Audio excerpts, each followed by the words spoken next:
In this video tutorial, we're going to talk about adding content to your Blackboard course. Content can consist of files, folders, or any other type of resource you want to make available to your students. Right now, I am on the home page of my Blackboard course. To get to a content section, I have some buttons over here, and one of them says Learn Content. I have renamed that. By default, the name is Content. And if you want to rename any of those, you can do this drop down right here and rename your link. So you can rename any of the links over here. When I click on the Content button, it's going to bring me to a section of my Blackboard course where I can add content.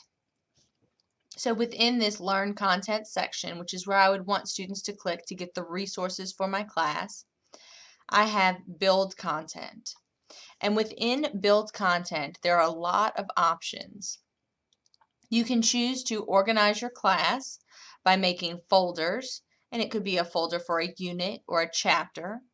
And then within that folder, add resources. Or you may want to have a content section out here, one for each chapter. Either way, we're going to look at the different things you can add to a Blackboard course. The first is an item. And if I click on item, an item is that it can be some text, it could be a piece of media.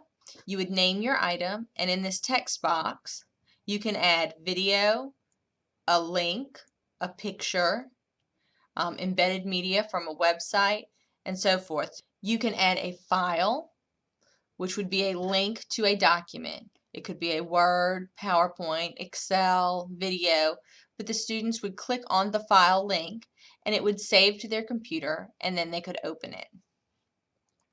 You can add audio, which would be a sound clip, maybe a chapter of a book, or just a song that they may need to know for class. You could add an image.